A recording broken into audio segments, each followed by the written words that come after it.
नमस्कार, रीवा 24 के ताजा तरीन अंक के साथ मैं शैलेंद्र। सबसे पहले प्रमुख खबरें। कर्नाटक में मिली जीत का कांग्रेस ने मनाया जश्न। जिला सत्र न्यायालय में नेशनल लोक अदालत का किया गया आयोजन और रीवा के मिहिर सेन तरणताल में बच्चों से पैसे लेने का मामला आया प्रकाश में। इन खबरों को हम विस्तार से देखते हैं। कर्नाटक में मिली बम्पर जीत के बाद जिला कांग्रेस कमेटी द्वारा रैली निकाली गई और पत्रकार वार्ता का आयोजन किया गया। लंबे अंतराल के बाद कांग्रेस को बम्पर जीत मिली है। इससे विपक्ष की उम्मीदें एक बार फिर बढ़ी हैं। कांग्रेस लगातार चुनाव हार रही थी, लेकिन कर्नाटक में मिली जीत के बाद अब कांग्रेसियों में काफी उत्साह है। कर्नाटक में मिली जीत के बाद से उत्साहित कांग्रेस कार्यकर्ताओं ने आज एक विशाल रैली निकाली और हनुमान मंदिर जाकर सियावर रामचंद्र की जय व पवन सुत हनुमान की जय का उद्घोष किया। बाद में पत्रकार वार्ता का आयोजन करते हुए क्या कहा, जानने के लिए चलते हैं सीधे पत्रकार वार्ता में। पत्रकार साथियों को नमस्कार और आप सभी लोगों को साथ में पूरे देश की जनता को कर्नाटक में कांग्रेस की जीत की हार्दिक शुभकामनाएं, हार्दिक बधाई। मैं आप लोगों से एक विषय पे आज इस जीत पे हम लोग ये चर्चा करना चाह रहे हैं। ये जो जीत है, अगर आप लोगों को याद हो तो सरकारें गिराने का जो षड्यंत्र हुआ था, जो खेल शुरू हुआ था भारतीय जनता पार्टी के द्वारा, वो कर्नाटक से शुरू हुआ। ये कांग्रेस पार्टी की जीत एक संदेश कर्नाटक की जनता ने दिया है कि जनादेश को खरीदने का, जनादेश के खिलाफ षड्यंत्र करने के परिणाम घातक होंगे और इसके परिणाम जनता जरूर देगी। जनता इसकी सजा आपको जरूर देगी और यही सिलसिला मध्य प्रदेश में होगा, क्योंकि मध्य प्रदेश की जनता को भी षड्यंत्र करके गिराया है। मध्य प्रदेश की जनादेश को भी खरीदने की कोशिश की है, ताकत से उसका अपमान करने की कोशिश की गई है भारतीय जनता पार्टी ने। कर्नाटक की जनता ने देश को एक संदेश दिया है कि धार्मिक उन्माद फैलाकर और जनता के मुद्दों की अनदेखी करके, बढ़ती हुई बेरोजगारी, बढ़ती हुई महंगाई की अनदेखी करके, और अगर कोई पार्टी चुनाव लड़ना चाहेगी तो जनता उसको मुंह जवाब देगी। प्रेम की और भाईचारे के संदेश को लेकर राहुल गांधी ने पूरे देश में पदयात्रा की और उस पदयात्रा का से जो भाईचारे का संदेश है वो इतना इस देश ने अवश्य सीखा है कि जो उन्मादी राजनीति करेंगे, जो वैमनस्यता की राजनीति करेंगे, उनको जनता सजा देगी। ये जनादेश केवल कर्नाटक का जनादेश नहीं, ये पूरे देश का जनादेश है। इसमें पूरे देश की जनभावना जुड़ी हुई है। संवैधानिक संस्थाओं को खरीदना, संवैधानिक संस्थाओं के दुरुपयोग के जरिए जनादेश का अपमान कराना, लोगों को परेशान करना, इन सब के खिलाफ ये जनादेश है। मैं एक बार कर्नाटक की जनता को उनके इस बौद्धिक फैसले के लिए, इस जनहित के फैसले के लिए बहुत बहुत बधाई देता हूँ, बहुत बहुत आभार देता हूँ। और साथियों, मैं ये विश्वास दिलाता हूँ कि जिस तरीके से मध्य प्रदेश में कमलनाथ जी की सरकार को गिराया गया, कमलनाथ जी की सरकार को ताकत के जोर पे, धन के जोर पे, षड्यंत्र के जोर पे गिराया गया, ये वही खेल कर्नाटक में भी हुआ था। यहाँ के विधायकों को कहाँ ले जाया गया था? यहाँ के विधायकों को भी कर्नाटक ले जाया गया और आज उसी जनादेश के अपमान का नतीजा भारतीय जनता पार्टी को मिला है, जो कर्नाटक में कांग्रेस ने अच्छी खासी जीत हासिल की है। बजरंगबली के आशीर्वाद से कांग्रेस पार्टी और जनता की जीत है। चुनाव में बजरंगबली का नाम बार बार उछाला गया है दोनों पार्टियों द्वारा, इस पर आप क्या कहेंगे? मैंने कहा ना कि धार्मिक उन्माद फैलाना, भगवान के नाम का सहारा लेना। देखिए, हमने तो बचपन से एक ही चीज पढ़ा है कि लोकतंत्र का मतलब होता है democracy, by the people, for the people, of the people. Rewa के मिहिर सेन तरणताल में ग्रीष्मकालीन शिविर के दौरान बच्चों से पैसे लेने का मामला प्रकाश में आया है। रीवा में मिहिर सेन तरणताल बनाया गया है, जिसमें बच्चे जाकर तैराकी सीखते हैं। इसके लिए मेंबरशिप लेनी पड़ती है, लेकिन गर्मियों की छुट्टियों को देखते हुए बच्चों के लिए निःशुल्क शिविर का आयोजन नगर निगम द्वारा किया गया था, किंतु परिजनों द्वारा सूचना दी गई कि बच्चों से 1500 रुपये लिए जा रहे हैं और कोई रसीद भी नहीं दी जा रही, जिस पर नगर निगम के अधिकारी पहुंचे और उचित कार्रवाई की है। वहीं प्रशिक्षण देने वाले प्रशिक्षक ने कहा कि वो तो बच्चों की मदद करना चाहते थे, लेकिन उनका किसी ने सहयोग नहीं किया, इसलिए वो वापस जा रहे हैं। क्या पूरा मामला है, आप खुद देखिए। पूरा मामला ये है कि हमारा जिला तैराकी संघ है सर, उच्च बंधु तैराकी संघ के नाम से, जिसमें हमको मान्यता मिली हुई है मध्य प्रदेश तैराकी संघ से। हम यहाँ से बच्चों एथलीट को ले जाते हैं और वहाँ पे उनको पार्टिसिपेशन करवाते हैं।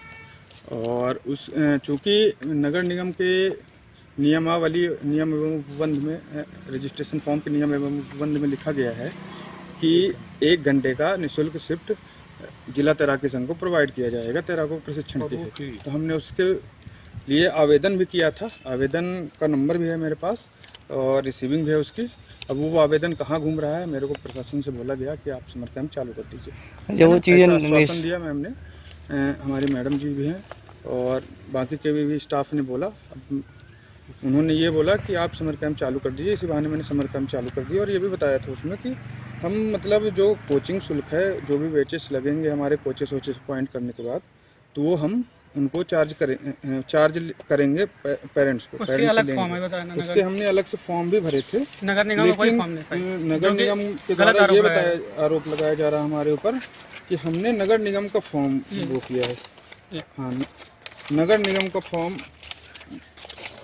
भरा है और फिर नगर निगम के द्वारा नाम लेके अवैध वसूली की जा रही है। मतलब आप लोग नगर निगम का इसमें समर कैंप में केवल इतना रोल है कि वो हमको स्विमिंग पूल प्रोवाइड कर रहा था, बस केवल स्विमिंग पूल प्रोवाइड। हम आप लोगों ने अपने कोचेस रखे हैं। हमने ये देखिए एक बच्चे का फॉर्म है, इस पे पीछे इंस्ट्रक्शन भी लिखे हुए हैं कि कितना रजिस्ट्रेशन चार्ज है, इसका आइडेंटिटी चार्ज क्या है, पेरेंट्स का सिग्नेचर अगर चाहिए पेरेंट्स का, और कोचिंग चार्ज जो है। अच्छा, आपने आवेदन किया था नगर निगम में, तो क्या आपको आदेश मिल गया था वहाँ से? आदेश अभी नहीं मिला था मैम, पर आदेश नहीं मिला था सर, लेकिन मेरे को पास रिसीविंग है और वहाँ पे लिख भी गया था। बस एंड टाइम में जब जैसे मैम के पास आवेदन पहुँचा तो किसी ने शिकायत की है राजनीतिक षड्यंत्र के रूप में और हमारा अभी नामांकन रद्द कर दिया गया। हमने कल आज सुबह पेरेंट्स को बुलाया था, उनसे जो फीसें ली थी उनको वापस कर दी गई हैं और अब मेरा समर कैंप में कोई जिला तैराकी। बिल्कुल, हमारा जो है 4 मई से शुरू हुआ, जिसमें हमारे जो है मेंबर पेड मेंबर हैं जिनका शिफ्ट वाइज हमारा कार्यक्रम चलता है। और एक शिफ्ट हमारा मैनुअल में निःशुल्क रीवा शहर के बच्चों को तैराकी प्रशिक्षण हेतु चयनित कराने का था, प्रशिक्षण देने का था। उसको हमने तैराकी संघ के आवेदन पर दिया था, लेकिन उसमें निःशुल्क का था। अभी मैं शिकायत मिला हमारे वरिष्ठ अधिकारियों को, इसमें पाया गया कि वो पैसा ले रहे हैं। पैसा किसका ले रहे हैं ये उनने आवेदन में उल्लेख नहीं किया था, जिसकी जांच चल रही है। और यहाँ पर अभिभावक लोग हम आए वहाँ जांच करने के लिए, तो हमें मिला कि उनसे पैसा तो लिया जा रहा है। उनने कहा कि हम जो है सेवाएं दे रहे हैं लोगों को, 1500 रुपये की 1500 रुपये उनने लिया, रसीद कोई नहीं दी गई। तो ये कहा गया कि भाई आप निःशुल्क है तो निःशुल्क शिक्षा दीजिए, इनको ट्रेनिंग दीजिए।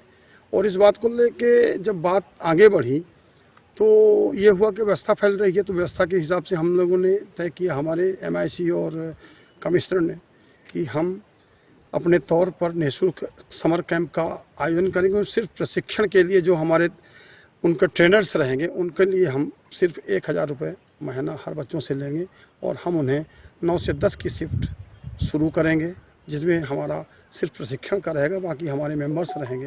अगर उनमें और लोगों की संख्या बढ़ेगी, चूँकि हम एक पाली में 25 से 30 से ज़्यादा लोगों को नहीं दे सकते हैं, तो उस स्थिति में हम एक शिफ्ट और आयोजित करेंगे।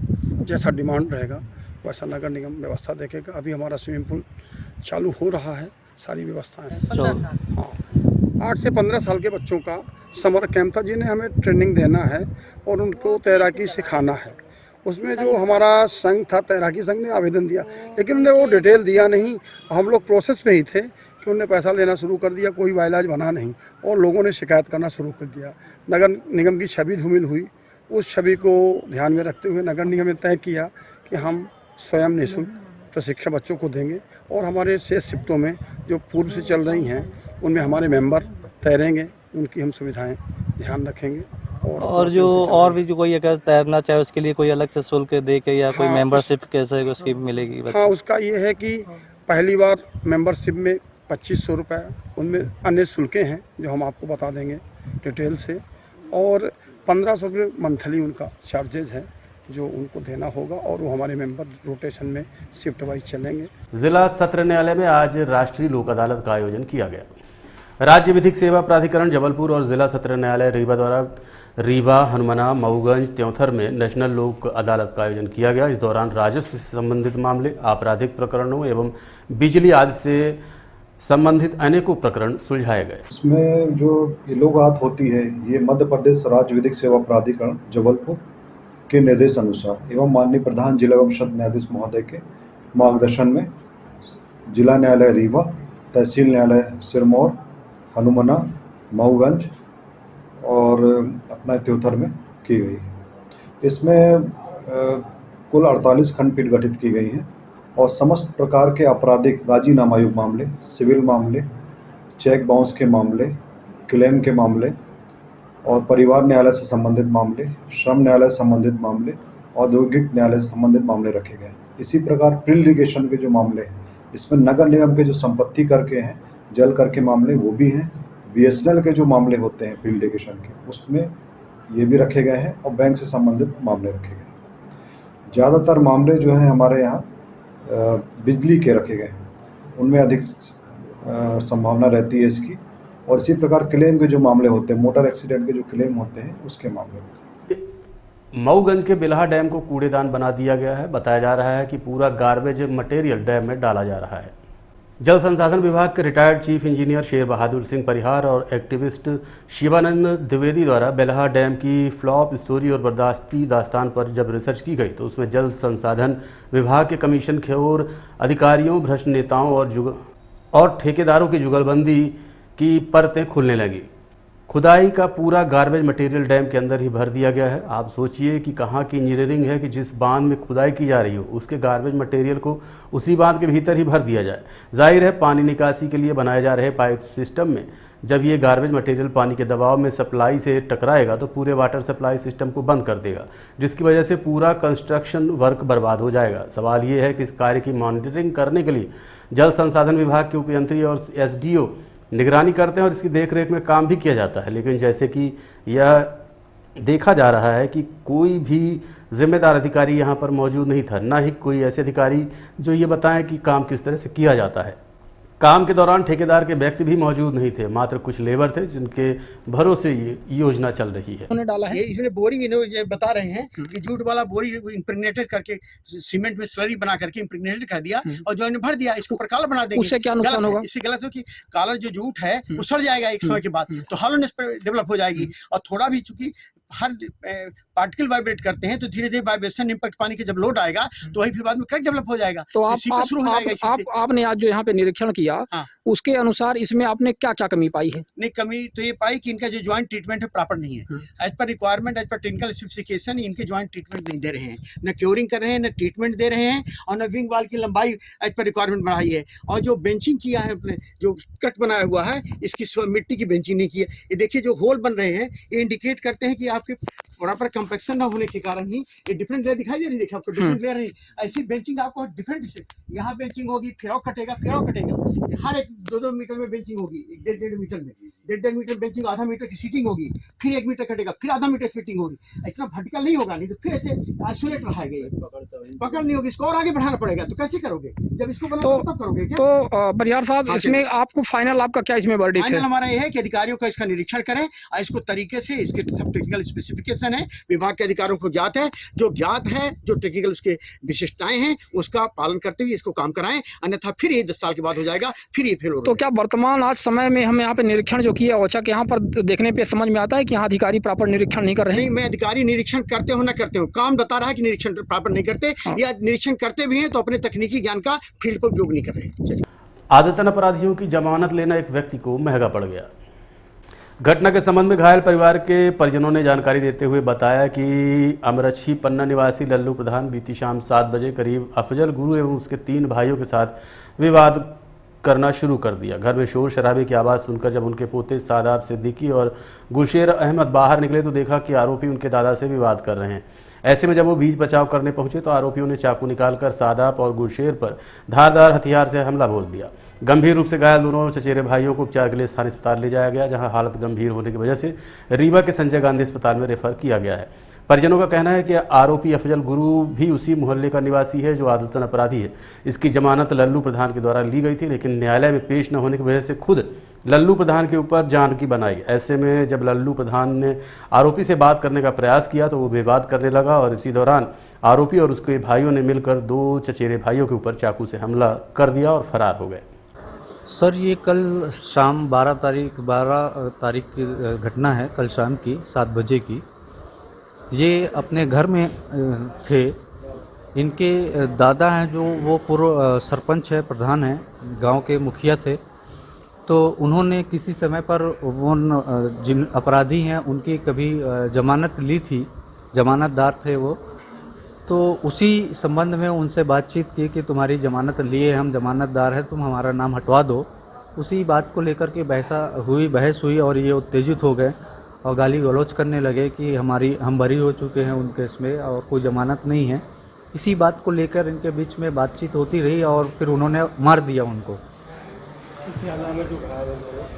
ये उसी दौरान झगड़ा सुन कर के जो घायल हैं गुलशेर अहमद और शादाब सिद्दीकी दोनों अंदर से घर से बाहर निकल कर आए। तो इन्होंने क्योंकि ये लोग 3-4 लोग थे और पूरी तैयारी के साथ आए थे, तो पकड़ करके फिर उन्होंने चाकू से वार कर दिया। इनके शादाब अहमद के 2 बार चाकू से वार किया और गुलशेर अहमद के भी एक सामने छाती में वार किया। और जब इनको वार हुआ तो अफरा तफरी मच गई। समझ में नहीं आया कि क्या हुआ, कैसे हुआ। इनको संभालने में लग गए लोग और इतने में वो लोग फरार हो गए। आरोपी ये गांव का ही है, अफजल गुरु नाम से है। उनके 3 भाई हैं, वो आदतन अपराधी हैं। आए दिन किसी न किसी विवाद को लेकर लोगों से झगड़ा करते रहते हैं। चोरी डकैती और मारपीट में, हाफ मर्डर में कई बार वो लोग जेल जा चुके हैं। देखते रहिए रीवा 24 न्यूज़। मिलते हैं छोटे से ब्रेक के बाद।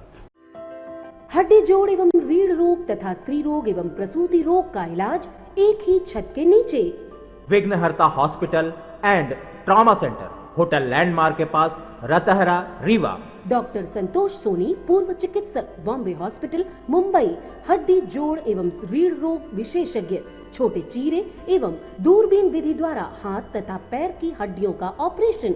गठियाबात, जटिल एवं बिगड़े हुए फ्रैक्चर का बेहतर इलाज करते हैं डॉक्टर संतोष सोनी। विघ्नहर्ता हॉस्पिटल ट्रॉमा सेंटर में ही स्त्री एवं प्रसूत रोग विशेषज्ञ डॉक्टर शैलजा सोनी भी उपलब्ध हैं, जिनकी देखरेख में नॉर्मल डिलीवरी, सिजेरियन ऑपरेशन एवं बच्चेदानी से संबंधित ऑपरेशन की बेहतर सुविधा।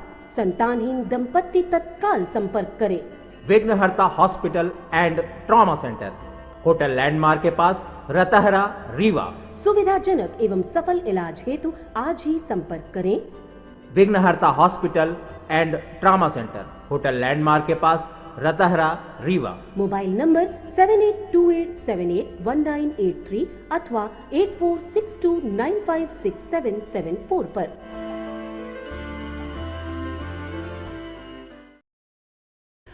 सेंट्रल एकेडमी स्कूल के छात्रों ने सीबीएसई के 10वीं व 12वीं परीक्षाओं में बेहतर प्रदर्शन किया है। संस्था के प्राचार्य बीके पाठक ने बताया कि इस बार सेंट्रल एकेडमी के छात्रों ने 70% से अधिक अंक लाए हैं, जबकि स्कूल के छात्र प्रभात पांडे ने 486 अंक लाकर जिले भर में दूसरा स्थान प्राप्त किया है। उन्होंने बताया कि ऐसा कोई भी बच्चा नहीं जिसका 70% से कम परिणाम आया हो। वहीं स्कूल के 20 ऐसे छात्र हैं जिनके 90% से अधिक अंक आए हैं। मेरे विद्यालय का परिणाम 100% रहा और पूर्व की बात भी 100% और पिछले 12 साल से हमारे विद्यालय में सभी बच्चे उत्तीर्ण हो रहे हैं। कोई भी छात्र सप्लीमेंट्री या तो फेल नहीं हो रहा है। इस बार के रिजल्ट में मेरे यहाँ एक बहुत बड़ी खासियत थी कि मेरे 12th क्लास के सभी छात्रों का जो परसेंटेज था वो 70% था। मतलब 70% से कम किसी बच्चे को रिजल्ट नहीं आए। ये सबसे अहम बात थी। 70% एक तरह से आप कह सकते हैं कि ये न्यूनतम प्रतिशत हमारे किसी छात्र के 12th क्लास में थे। जिले में टॉप करने वाले बच्चों में आपके स्कूल का नाम, आपके स्कूल के बच्चे का नाम भी शामिल है? हाँ, मेरे यहाँ से प्रभात पांडे ने 486 मार्क्स स्कोर किया है।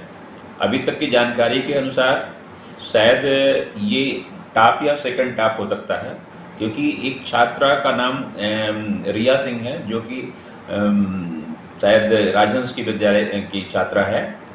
मैंने सुना है कि उसका 487 मार्क्स आया है।